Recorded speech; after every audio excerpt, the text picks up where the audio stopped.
ጤና ይስጥልኝ የአሻም ተከታታዮች ለዛሬ ዕለተ አርብ ሰኔ 6 2017 ዓ.ም ያጠናቀርናቸው የአሻም 7 ዜናዎቻችን ወደ እናንተ የሚያልፉበት ሰዓት ላይ እንገኛለን። የዕለቱ ተረኛ አሳላፊ አዲስ እንግዳ ሰው ነኝ። በቅድሚያ ርዕሰ ጉዳዮቹን እንጠቁማችሁ። በውጭ የሚገኙ ኢትዮጵያውያንን መብት ያስጠብቃል የተባለ ረቂቅ አዋጅ ተዘጋጀም። በድሬዳዋ በሰዎች የመነገድ ወንጀል እንደሚስተዋል ተጠቆመ። በሴቶች ላይ የሚፈጸሙ ጾታዊ ጥቃቶችን መከላከል እንደሚገባ ተገለጸ።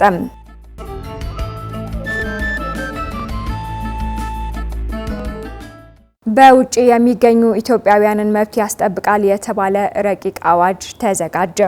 ኢትዮጵያውያን ዜጎች በውጭ ሀገራት ለስራ ሲሰማሩ መብታቸውን፣ ጥቅማቸውንና ክብራቸውን ጠብቀው እንዲሰሩ የሚያስችል ረቂቅ ለሚመለከተው ቋሚ ኮሚቴ መመራቱ ተገልጿል።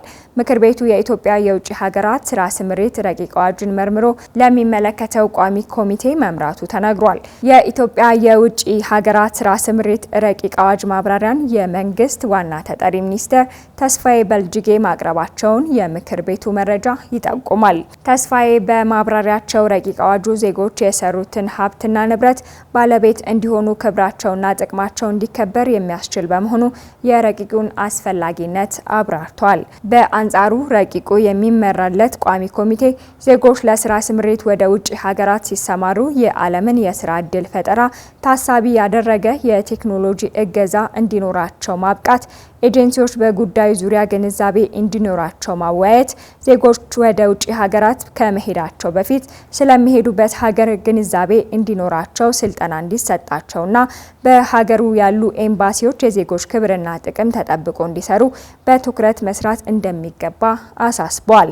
እንዲሁም በሕክምና፣ ምህንድስና፣ ኢንፎርሜሽን ቴክኖሎጂና በፋይናንስ ዘርፍ ተመርቀው የተቀመጡ በርካታ ዜጎች ስላሉ የሚመራለት ቋሚ ኮሚቴ ይህንን ግምት ውስጥ በማስገባት እንዲሰራ አባላቱ ጨምረው አሳስበዋል። ምክር ቤቱም ረቂቁን ለሰው ሀብት ልማት ስምሪትና ቴክኖሎጂ ጉዳዮች ቋሚ ኮሚቴ ለዝርዝር እይታ በሙሉ ድምጽ መምራቱን የምክር ቤቱ ዘገባ ያመላክታል።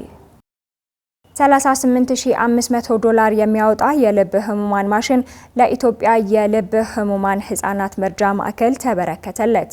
ኗሪነቷን በሰሜን አሜሪካ ያደረገችው ጋዜጠኛ ህይወት ታደሰ $38,500 የሚያወጣ የልብ ህክምና ማሽን ለኢትዮጵያ የልብ ህሙማን ህጻናት መርጃ ማዕከል አስረክባለች። ናትናኤል በላይነህ ነዋሪነቷን በሰሜን አሜሪካ ያደረገችው ጋዜጠኛና ላይፍ ፎር አፍሪካ የተሰኘ ግብረሰናይ ድርጅት ባለቤት የሆነችው ህይወት ታደሰ በኢትዮጵያ ብቸኛ የሆነውን የልብ ህክምና ማሽን ለኢትዮጵያ ልብ ህሙማን ህጻናት መርጃ ማዕከል ማበርከቷ ተገልጿል። ከቅርብ ጊዜያት ወዲህ ማህበራዊ ሚዲያን ለበጎ ዓላማ በሚል መሪ ቃል የምትታወቀው ጋዜጠኛ ህይወት ታደሰ የልደት ቀኗን ምክንያት በማድረግ ላለፉት 5 ዓመታት ለኢትዮጵያ የልብ ህሙማን ህጻናት መርጃ ገቢ በማሰባሰብ በተለያዩ ጊዜያት ህጻናቱን ስትረዳ እንደነበር ማዕከሉ አስታውሷል። በዛሬው ዕለትም $38,500 ወይም 6 ሚሊዮን ብር የሚገመት በማዕከሉ የሚሰጠውን የልብ ህክምና ያዘምናል የተባለለት ማሽን ለማዕከሉ አበርክታለች። በማህበራዊ ትስስር ገጾች ልባቸው ተሰብሮ ወረፋ እየተጠባበቁ ለሚገኙ ምስኪን ህጻናት ህይወታቸው እንዳያልፍ በርካታ ተከታይ ያለን ታዋቂ ሰዎች በተከታዮቻችን ልክ ፈጥነን ልንደርስላቸው ይገባል የምትለው ጋዜጠኛ ህይወት ለማዕከሉ ያበረከተችው መሳሪያ በቀላል የማይገኝና የብዙዎችን ህይወት መታደግ የሚችል እንደሆነ ከምትኖርበት ሀገር አሜሪካ ባስተላለፈችው መልእክት ገልጻለች። በርክክብ ስነ ስርዓቱ ላይ የተገኙት በኢትዮጵያ የልብ ህሙማን ህጻናት መርጃ ማዕከል ዋና ስራ አስኪያጅ የሆኑት ሩይ አሊ ማዕከሉ ላለፉት 34 ዓመታት ታካሚ ህጻናትን በቅብብል ወደ ውጭ ሀገራት እየተላኩ የሚታከሙበት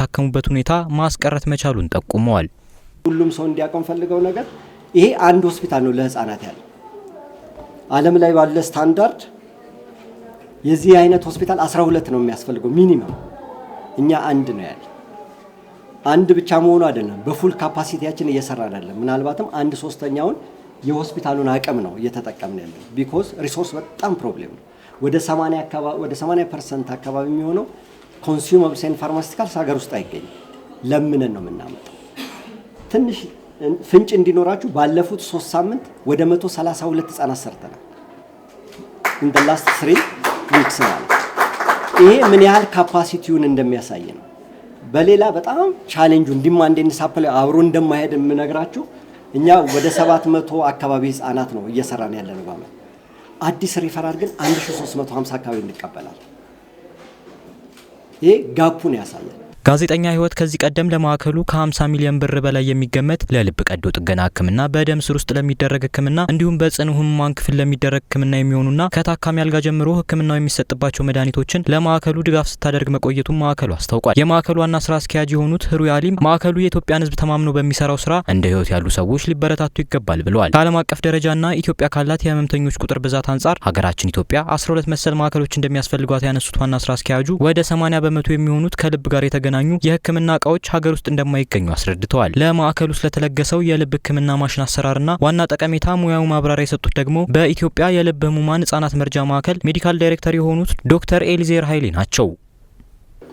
ከውስጥ ሲሆን ደግሞ በውስጥ በኩል አጥንት ሳይኖር ስጋውን በቀጥታ ልብን በሚዋጥበት የኢሶፋገስ በኩል ገብቶ የሚያሳየን ትራንስ ኢሶፌጃል ኤኮካርዲዮግራፊ እንለዋለን ማለት ነው። ይሄ መሳሪያ የአዋቂና የልጆች ልዩ አይነት ሳይዝ አለ። የመጀመሪያው ምንድነው? የህፃናት ሲሆን የተለያዩ የተፈጥሮ ችግሮች ስለሚኖሩ እነዚህ ኮንጀኒታል ሃርት ዲዚዝ የምንላቸው በጣም ፕሪሳይዝ እና ሳይዙን እያንዳንዱን ዲፌክት ግልጽ በሆነ መልኩ ለመወሰን ግድ ይለናል ማለት ነው። ትራንስኢሶፌጃል ኤኮካርዲዮግራፊ ሁለት አይነት የአሰራር ሂደት ይኖራል። የመጀመሪያው የሚሆነው ኦፕሬሽን ከመሰራታቸው በፊት የውሳኔና የዲያግኖሲስ ሂደት ወይም የበሽታ ልየታ ሂደቱ ላይ ትልቅ ሚና ይኖረዋል ማለት ነው። በአብዛኛው በደረት ላይ ብቻ ሲታይ የተወሰኑ የሚሊሜትር ዲፌክቶች ይኖራል። ኤግዛክትሊ ፕሪሳይዝ ሆኖ ይሄን ያክል ሳይዝ ይዘህ ግባ፣ ይሄን ያክል ነው፣ ስለዚህ በደም ስር ገብተህ መዝጋት ትችላለህ፣ አይ ደረት ሙሉ ለሙሉ መከፈት አለበት የሚለውን ውሳኔ ለመስጠት የዚህ አይነት መሳሪያ ያስፈልገናል ማለት ነው። መሰለ የህክምና ማሽን በተለይ ለህፃናት ማዕከሉ እንዳልነበሩ ያነሱት ሜዲካል ዳይሬክተሩ አሁን የተለገሰው ማሽን በልብ ቀዶ ጥገና ወቅት ወሳኝ ውሳኔ መስጠት ሂደት ላይ ትልቅ አስተዋጽኦ እንዳለው ገልጸዋል። ከተመሰረተ 30 ዓመት ያስቆጠረው በኢትዮጵያ የልብ ህሙማን ህጻናት መርጃ ማዕከል እስካሁን ከ3000 በላይ ህጻናት ያለምንም ክፍያ ከተለያዩ ልበቀና ግለሰቦችና በሀገር በቀል እንዲሁም ከሀገር ውጪ ካሉ ድርጅቶች በሚያገኙ እርዳታ አማካኝነት እንዲታከሙ አድርጋለሁ ብሏል። በድሬዳዋ በሰዎች የመነገድ ወንጀል እንደሚስተዋል ተጠቆመ። የድሬዳዋ ከንቲባ ከድር ጁሃር ድሬዳዋ በሰዎች የመነገድ ወንጀል ድርጊት መኖሩን አስታውቀው ወንጀሉን ለመከላከል ለመቆጣጠርና ተጎጂዎችን መልሶ ለማቋቋም አስተዳደራዊ ትስስር በመፍጠር በርካታ ተግባራት እየተከናወነ እንደሚገኝ የድሬዳዋ ከተማ አስተዳደር ከንቲባ ከድር ጁሃር ተናግረዋል። በከተማ አስተዳደሩ በሰው የመነገድና ሰዎችን በህገወጥ መንገድ ድንበር የማሻገር ወንጀል ተጎጂ ምስክሮች ማቆያ ማዕከል እንደ ተቋቋመም ገልጿል። የድሬዳዋ ምክትል ከንቲባና የአስተዳደሩ የፍልሰት ትብብር ጥምረት ሰብሳቢ ሀድሪ ቡሂ በበኩላቸው በሰዎች የመነገድና ሰዎችን በህገወጥ መንገድ ድንበር የማሻገር ወንጀል ምክንያት ተጎጂና ተጋላጭ የሆኑ ፍልሰተኞችን መልሶ ለማቋቋም ምላሽ ለመስጠት የሚያስችል የተጎጂ ምስክሮች ማቋቋሚያ ማዕከል ተጠናቆ ለስራ እንዲበቃ የበኩላቸውን አስተዋጽኦ ላበረከቱ አካላት ሁሉ ምስጋናቸውን አቅርበዋል። የፌዴራል ፍትህ ሚኒስቴር የፍልሰት ትብብር ጥምረት ጽህፈት ቤት ኃላፊ አብርሃም አያሌው የማዕከሉ ግንባታ የመንግስታዊና መንግስታዊ ያልሆኑ ተቋማት ትብብር ማሳያ መሆኑን ገልጸው አገልግሎት አሰጣጡ ተቀምሮ ወደ ሌሎች ክልሎች ልምዱን ማስፋፋት እንደሚያስፈልግ ተናግረዋል። በይፋ የተመረቀው በሰው የመነገድና ሰዎችን በህገወጥ መንገድ ድንበር የማሻገር ወንጀል ተጎጂዎች ምስክር ማቆያ ማዕከል በአንድ ጊዜ 40 ሰው መያዝ የሚችል ሲሆን በዋናነት የገንዘብ ድጋፍ ያደረገው የጂአይዜድ የአሜሪካ ድርጅትና ሌሎችም የተሳተፉበት እንደሆነና ከ3.4 ሚሊዮን ብር በላይ ወጪ መደረጉን አሻም ከፍትህ ሚኒስቴር ያገኘችው መረጃ ይጠቁማል። ኢትዮጵያ ከህንድ ጋር ያላትን ዲፕሎማሲያዊ ግንኙነት ማጠናከር እንደምትፈልግ ገለጸች። የውጭ ጉዳይ ሚኒስትር ዴኤታ አምባሳደር ሀደራ አበራ በህንድ የውጭ ጉዳይ ሚኒስቴር የኢኮኖሚ ጉዳዮች ሴክሬታሪ ዳሙ ራቪን ተቀብለው ማነጋገራቸውን አሻም ከውጭ ጉዳይ ሚኒስቴር ያገኘችው መረጃ ይጠቁማል።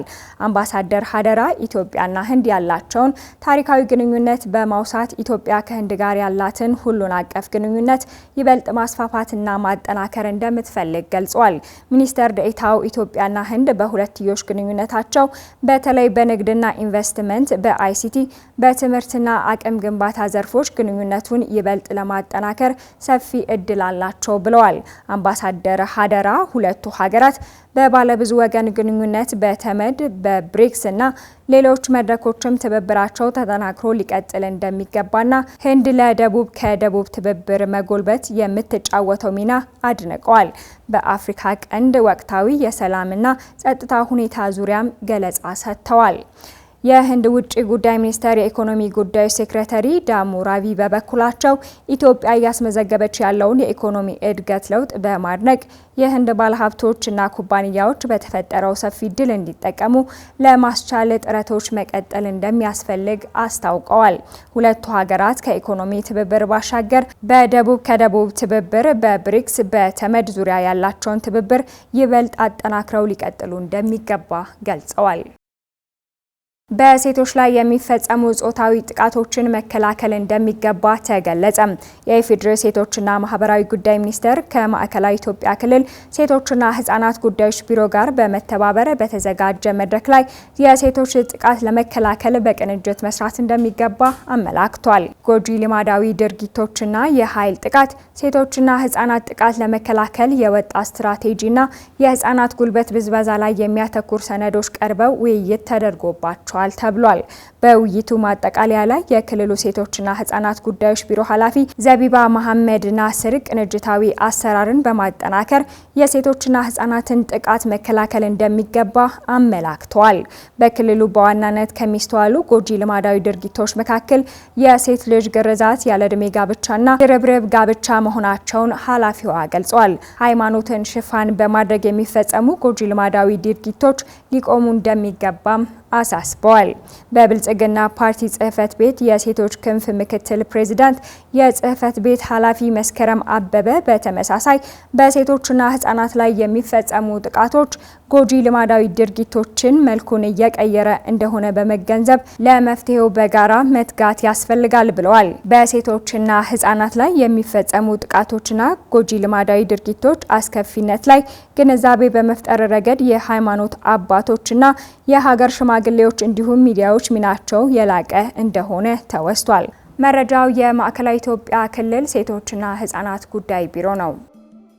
የዛሬ ዕለተ አርብ ሰኔ 6 2017 ዓ.ም የአሻም 7 ዜናዎቻችን ቀደም ሲል የተከታተላችኋቸውን ይመስሉ ነበር። አብራችሁን ስለቆያችሁ ያመሰገንን። ተረኛ አሳላፊ አዲስ እንግዳ ሰው ነበርኩኝ። አሻም ለሁላችን።